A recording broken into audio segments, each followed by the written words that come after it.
Bonjour les amis, un Québécois aux Philippines, Yves. Eh bien, cette vidéo va parler des typhons aux Philippines.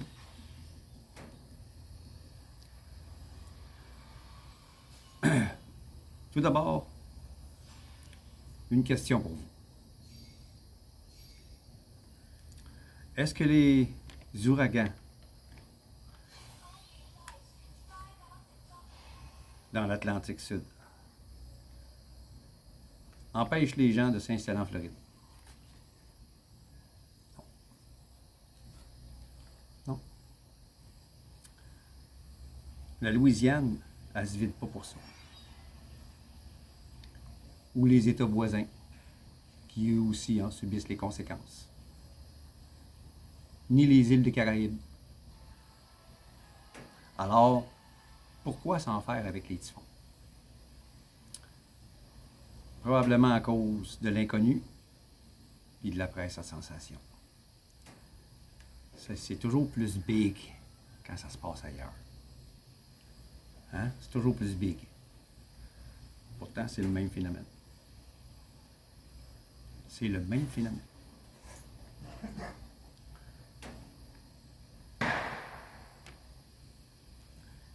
Il y a entre 20 et 25 typhons qui sont tous nommés par des lettres alphabétiques qui commencent par A. On est rendu à V. Puis le dernier, c'était même pas un typhon.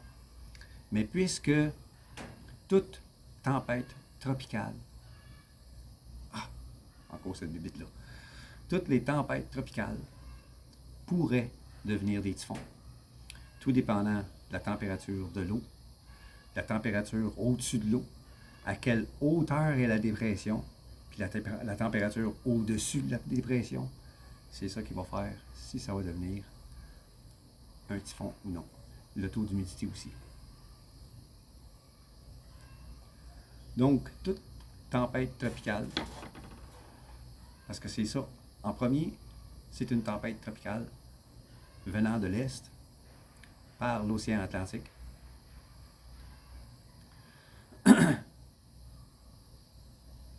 Et elle pourrait devenir un typhon, dépendamment de tous ces facteurs-là. Parce que l'océan Pacifique est plus froide, puis l'océan des Philippines, autour des Philippines, l'eau est plus chaude. Donc, ces deux phénomènes-là, quand c'est sur le Pacifique, c'est une tempête tropicale. Parfois, c'est seulement une dépression. C'est suivi au jour le jour. Chaque dépression qui s'amène du Pacifique est regardée et puis analysée pour savoir si ça va devenir une tempête tropicale. Et si cette tempête tropicale-là pourrait devenir un typhon selon la température que je vous ai dit. La température de l'eau, la température hors de l'eau, en dessous de la dépression, et la température au-dessus de la dépression, et le taux d'humidité. C'est là qu'ils vont dire ça va être un typhon ou ça va demeurer une tempête tropicale. La dernière qui est passée dans les dernières 24 heures, c'était une tempête tropicale, mais qui a laissé énormément d'eau, énormément de pluie. Durant la journée, c'était comme en ce moment. Moins clair, mais c'était comme en ce moment, pas de pluie. Et puis tout à coup, il commence à pleuvoir. Ça s'intensifie, ça diminue, ça arrête. Il y a eu des accalmies comme ça, ça recommençait. Durant la soirée, là c'était, la pluie devenait plus intense, puis elle durait plus longtemps. C'est la première fois, j'ai déjà dit ça dans une de mes vidéos, j'avais dit la même chose. C'est la première fois que je vois le lac en arrière, parce qu'il se forme un lac dans ma basse terre. Je vais vous le montrer. C'est à peu près exactement pareil comme c'était la dernière fois que je l'ai montré. Mais là, la Terre absorbe beaucoup l'eau. Mais cette fois-ci, c'était juste après la pluie. Là, il a arrêté de pleuvoir durant la nuit, donc la Terre a eu le temps d'absorber.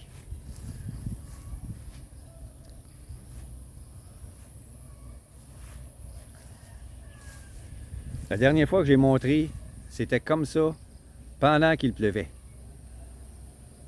C'était resté comme ça. Mais hier, ça allait jusque là-bas. Jusqu'au bananier là-bas. C'était effrayant. Là, je prévoyais aller là-bas pour voir si certaines plantes, je pouvais en faire la cueillette pour les racines. Puis, je suis obligé d'attendre.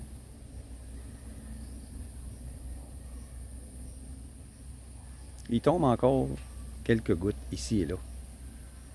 Mais la pluie en tant que telle est finie puisque la dépression se dirige maintenant vers le Vietnam. Et puis, il annonce qu'il va pleuvoir encore plus là-bas qu'ici. Déjà là-bas, le dernier typhon a laissé énormément de pluie avec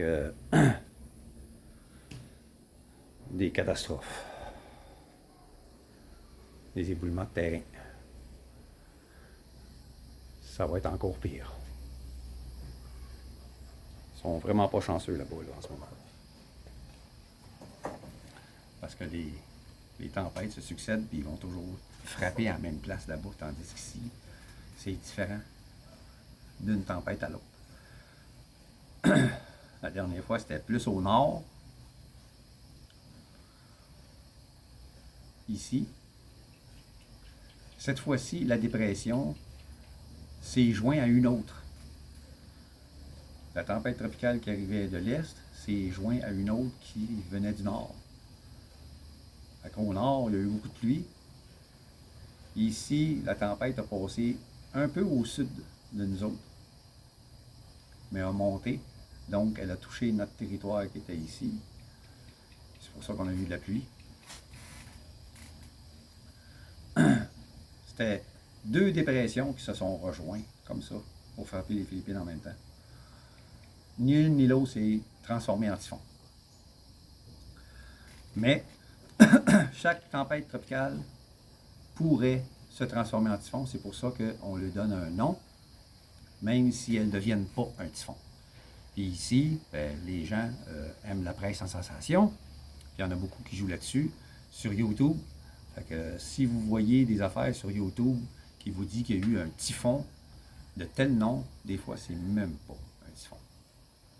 Puis souvent, un typhon de catégorie 1, comme on a eu le dernier, qui est passé au sud de nous autres.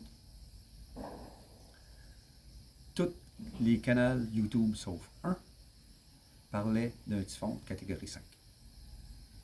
Celui que moi je regarde, il a dit la vérité. C'est une catégorie 1 seulement. Donc, faites attention à ça. Si vous voyez des vidéos sur YouTube qui vous parlent de typhon de catégorie 5 qui fait de la destruction puis qui montre des images, c'est des montages. C'est des montages. Souvent.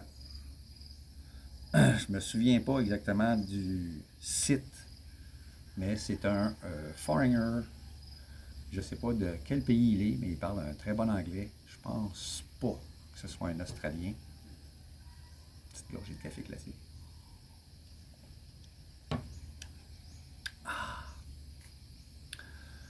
Mais il donne les vrais renseignements. Puis il parle des autres aussi. Il dit un tel a dit telle chose, un tel a dit telle chose, un tel a dit telle chose. Il dit moi je dis ça. Vous verrez dans 24 heures. Souvent il dit ça. Puis 24 heures plus tard, ben, on se rend compte que c'est lui qui avait raison. Les autres, c'était toutes des faux. C'était toutes des fausses nouvelles. Il y a même des sites avec des Filipinos, des chaînes YouTube faites par des Filipinos, avec des Filipinos qui disent des fausses nouvelles, juste pour avoir des vues puis avoir des abonnés.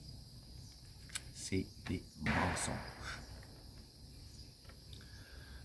Donc, il y a entre 20 et 25 typhons ou tempêtes tropicales dans la saison qui commence en juillet jusqu'à la fin décembre. Et plus on approche de la fin de la saison, moins il y en a. Moi, je dirais que le pire est passé en ce moment. On est fin novembre, et puis on en a eu un en octobre de catégorie 3 qui a passé ici. Depuis ce temps-là, ceux qui ont touché le pays étaient de catégorie 1, 2 ou 3. Mais ils n'ont pas passé ici. C'est soit au nord, soit au sud. Mais dans les chaînes YouTube, à chaque fois qu'il y a une tempête tropicale qui se présente, on entend toujours des faussetés qui disent « Ah, il y a un typhon de catégorie 5 qui s'en vient. » C'est parce qu'il est à 3 jours d'ici dans l'océan. Il est impossible à ce moment-là de dire s'il va être de catégorie 5. Il faut attendre qu'il rentre dans la mer des Philippines pour dire de quelle catégorie il va être. Donc, ces gens-là mentent.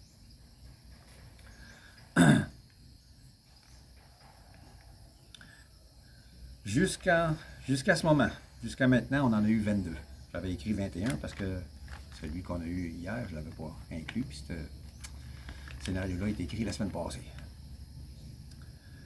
Donc, un seul est passé près d'ici ou au-dessus un peu de nous. Il était de catégorie 3. Quelques dégâts matériels. Personne n'a perdu la vie. On entend des pétards. Les fameux pétards que je parlais, les canons qui sont faits.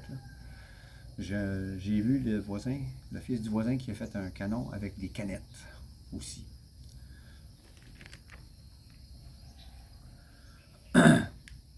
Le précédent qui a fait beaucoup de dégâts ici, il a passé il y a 10 ans, qui était de catégorie 5. Il en parle encore ici. Mais celui qui a passé au mois d'octobre, on n'entend plus parler. Parce qu'il n'a pas tué personne. Celui qui a passé il y a 10 ans, je ne me souviens pas du nom, mais c'était un très gros. Les gens en parlent encore. Il y a eu beaucoup de pertes de vie, des maisons qui ont disparu, des éboulements de terrain. Ça a été l'enfer ici. Ça a pris plusieurs années à tout reconstruire et recommencer.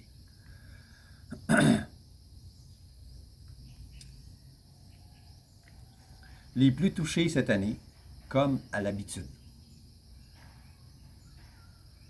c'est le sud du pays et le nord du pays. Le nord de Luzon, plus précisément.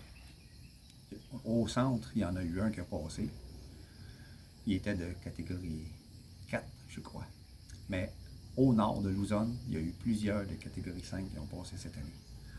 Ils ont fait énormément de dégâts. C'est fou. Puis dans le sud, dans la région de Cebu, il y en a plusieurs qui ont passé là aussi, cette année. Il y a eu des dégâts qui sont arrivés aussi. Même, il y en a un, la lettre T, je crois, c'était Tony, je crois.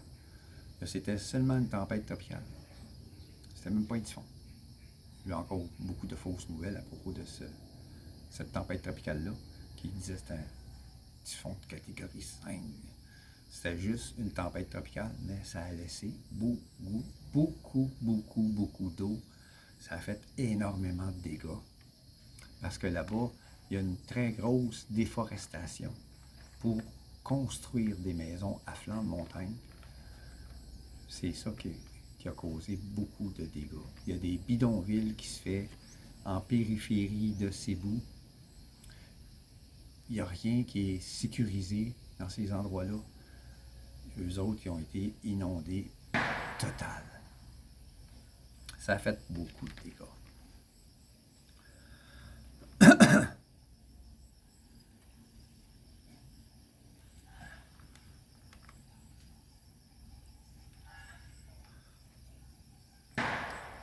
Moi, je me situe au sud de Lausanne, avant le centre du pays. Ici, la région est considérée comme Sud-Lausanne, même si c'est une île à part. C'est considéré comme le Sud-Lausanne, Mindoro, l'île de Mindoro. On a été peu touchés.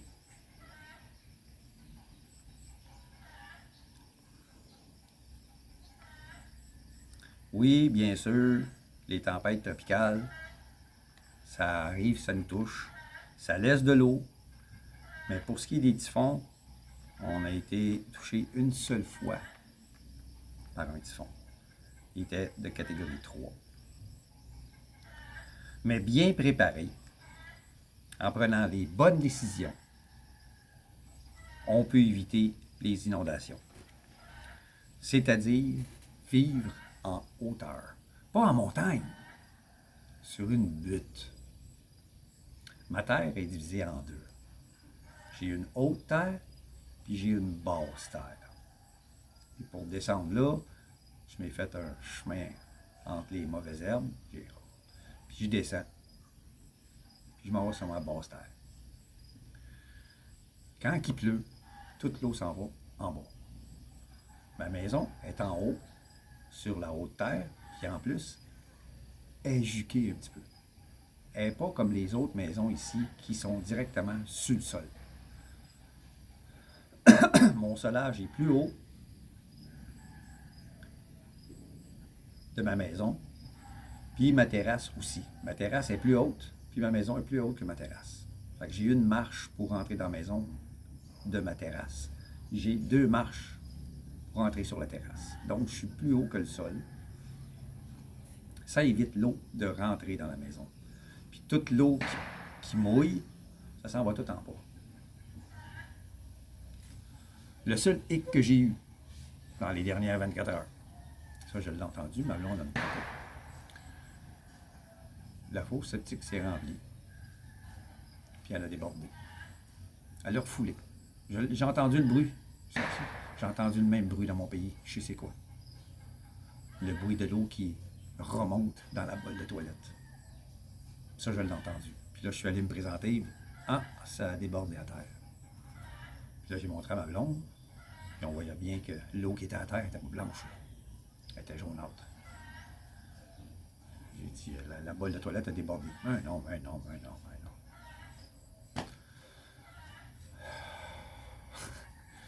Oui, la fosse septique a refoulé parce qu'il a mouillé énormément hier. C'est fou.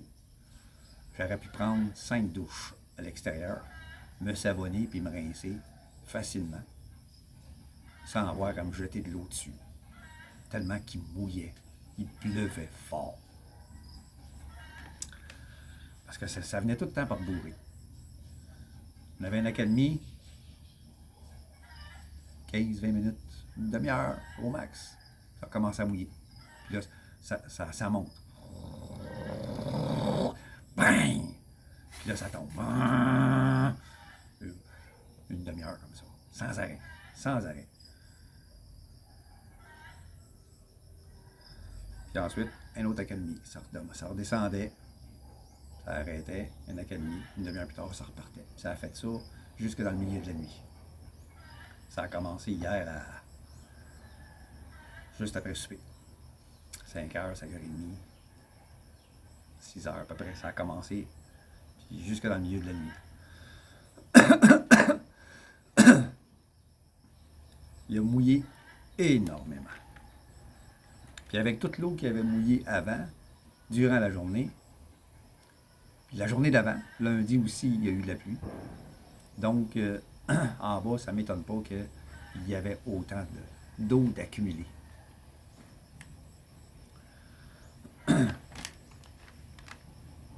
Alors, pourquoi se priver de venir s'installer ici? si on prend toutes les précautions, si on prend les bonnes décisions.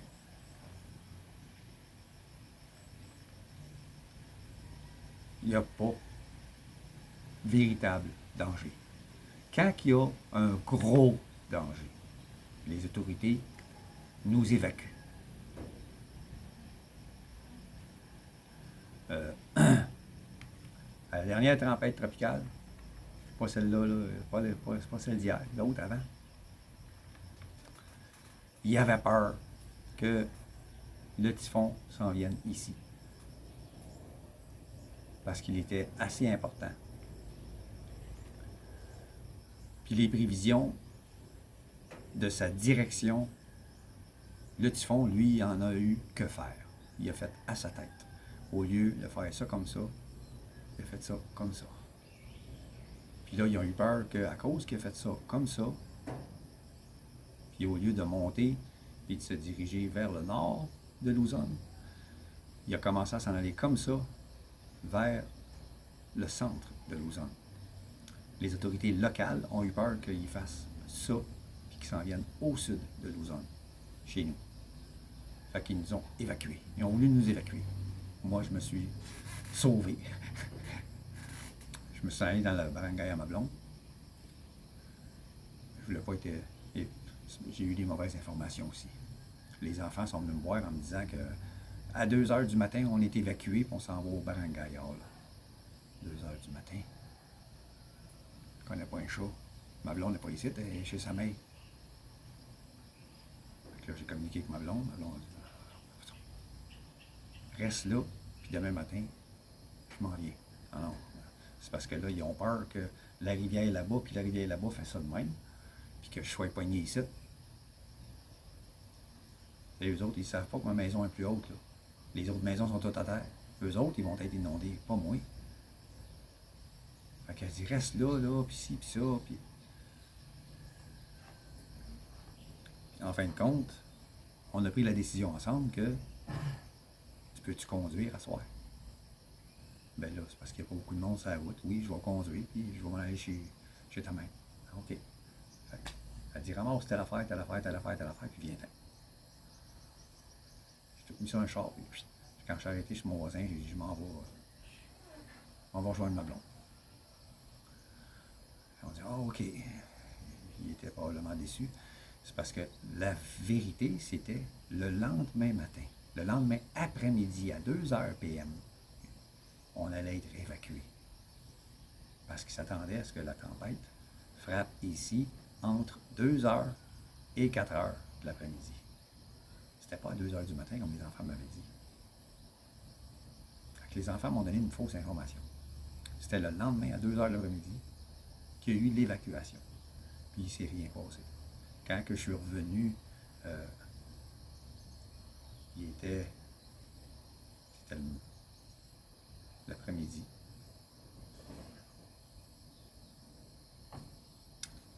Ouais, je suis revenu l'après-midi ici.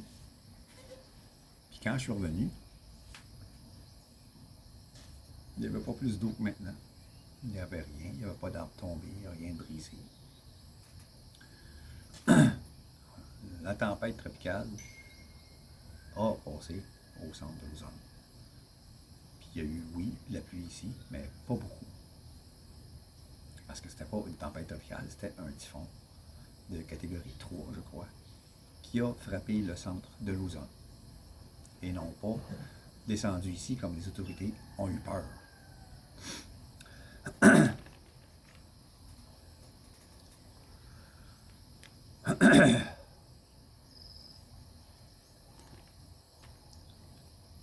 Le typhon de catégorie 3 qui a frappé ici, c'était mon premier. Oui, j'ai eu la chienne. C'est effrayant. S'il avait été de catégorie 5, je ne serais pas resté dans la maison. Je me demande même pourquoi les autorités ne nous ont pas évacués. Peut-être parce qu'il n'y avait pas de danger d'inondation. C'est ça, je pense, qu'ils ont plus peur. Si ça avait été une catégorie 5, on aurait été sûrement évacué, mais c'était une catégorie 3 seulement. Mais c'est effrayant. Le vent, là, c'est pas un vent constant. Oui, oui, oui, c'est un vent constant. Mais il y a des pics. Puis quand le pic arrive, c'est là qu'est le danger. Pour certaines maisons, ça arrache des toits. Les arbres, il y a certaines essences d'arbres, comme le paper tree, Gamelia, qu'on appelle ici, qui est semblable au pin, casse facilement. Puis c'est ce qui est arrivé à ce typhon-là. Il y a plusieurs arbres en haut qui ont cassé. Il y en a un là. Lui, il a cassé deux branches par ici, deux branches en bas. Puis en bas, il y en a un gros au bout de la terre qui a tombé, il a cassé en deux. Puis dans le milieu de la terre, en bas, il y a déraciné complètement. Un paper tree qui a déraciné complètement. Puis dans sa chute, il a apporté deux autres arbres avec lui qui n'étaient pas des paper trees.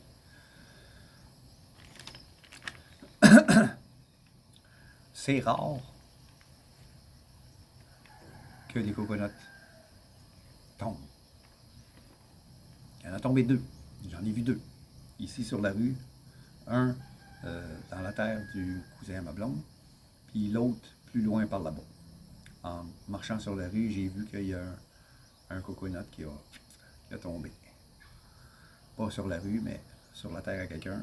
Il poussait sur le bord de la rue. Juste après sa clôture, il poussait là. Il a tombé sur sa terre à lui. C'est dur à déraciner un cocotier. C'est dur.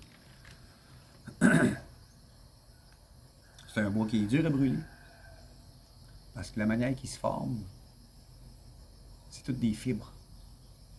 C'est très, très, très, très fibreux, un cocotier. Du bois de coco, c'est très, très, très fibreux. C'est comme une branche de céleri. Quand vous coupez une branche de céleri, vous voyez toutes les fibres qui sont dedans. Mais le cocotier, c'est comme ça. Mais plus dense. C'est fibre à côté de fibre. C'est dur à couper à chainsaw. C'est pas fendable avec une hache. C'est dur à brûler.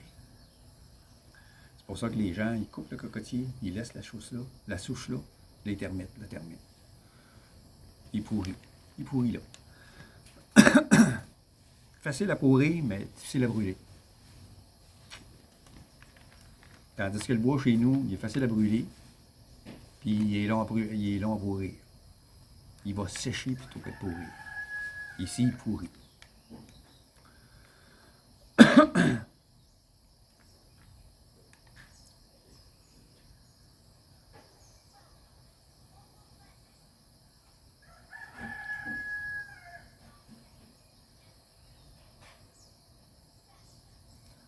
Pour dire la vérité, j'avais pas prévu les typhons en venant ici. Mais j'ai choisi quand même un bon endroit, quand même. Quand j'étais au Québec, j'avais pas prévu les typhons. C'est quand, une fois rendu ici, j'étais à Manila, que j'ai commencé à m'intéresser aux typhons. Puis, je savais qu'ici, il y en avait moins. Donc, j'ai choisi de venir vivre ici.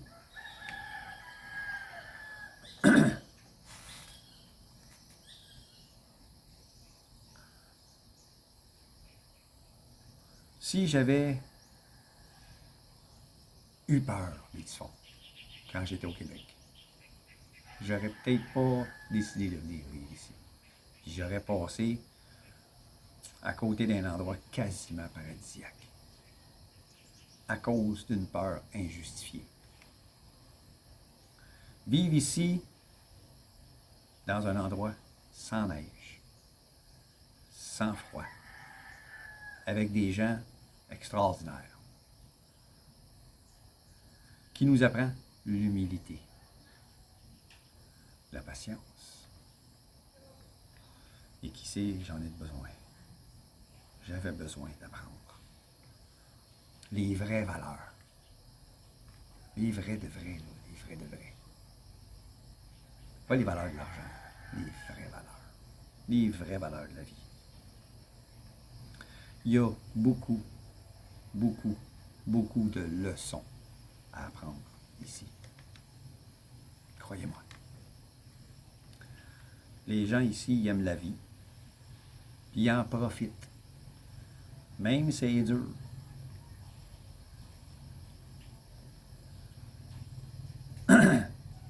C'est à nous d'en tirer des leçons. Les typhons dangereux? Oui. Comme les ouragans.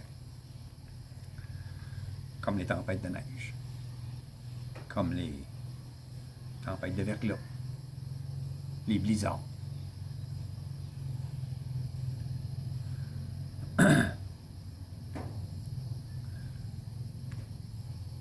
Mais j'aime mieux les tempêtes ici, même si on manque d'électricité, que d'avoir une tempête de verglas au mois de février sans électricité.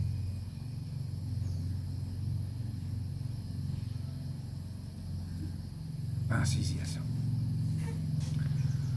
C'est arrivé souvent au Québec. Tempête de verglas au mois de février, même au mois de janvier. Panne d'électricité, 3 jours, pas d'électricité.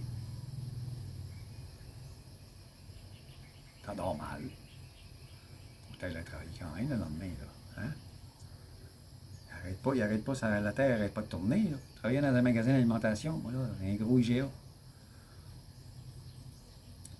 La terre tourne quand même, le monde mange pareil.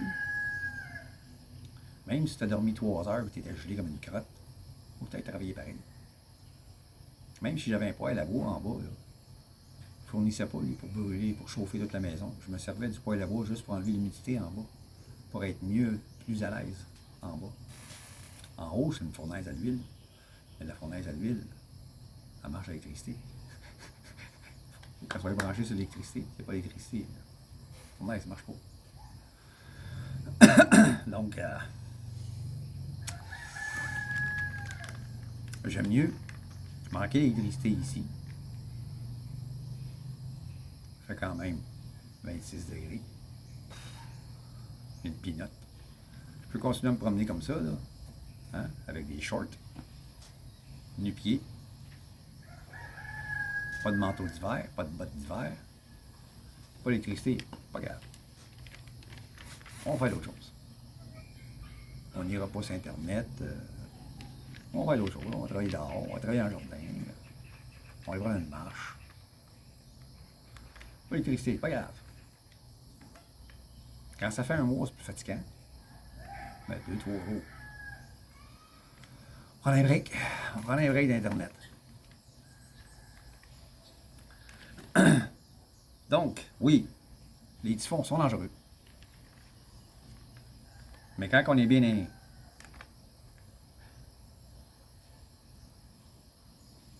On a tout fait pour s'en protéger. Pour prévoir les inondations. Les autorités, quand le typhon est trop important, s'occupent de nous autres. Même quand il y a des typhons, qu'on manque d'électricité pendant plusieurs jours, ils nous donnent de la bouffe. Ils viennent après. Ou si on est évacué dans leur barangay hall, ils nous donnent la nourriture. Moi, je n'ai pas été au barangay hall, donc je n'ai pas eu de nourriture cette fois-là. Mais le typhon d'avant de catégorie 3 sont venus me porter de la nourriture à la porte ici. Au cas où que j'aurais perdu de la nourriture à cause du typhon.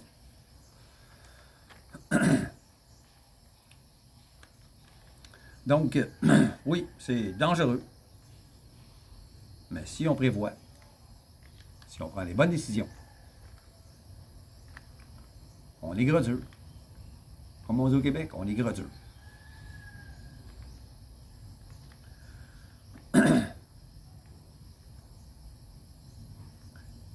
Puis au moins, on ne gèle pas.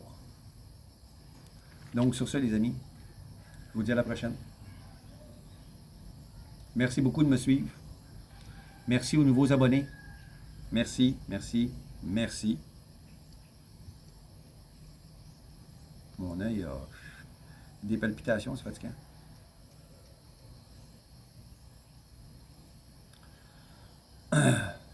J'ai mal filé depuis 2 jours, c'est pour ça que j'ai pas fait de... J'ai pas enregistré de vidéo. Bon, je filais pas. Puis, je me suis fait mal au pouce. J'ai fait que recommencer à plier, là. Je suis pas capable de faire ça avec, là. Je suis pas capable d'aller plus loin que ça, là. Coup de marteau. Donc, je filais pas. Donc, mais là, ça va mieux. Ça va de mieux en mieux. Si vous avez des idées, les nouveaux abonnés, par exemple, si vous avez des idées de sujets que vous aimeriez que je traite,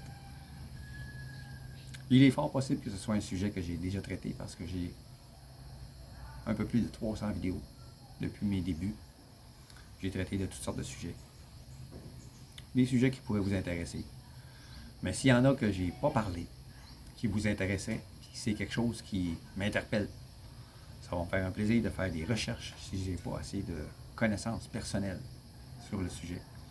Ça va me faire plaisir de faire des recherches là-dessus, puis d'en parler. Sauf le tourisme. Je ne suis pas touriste.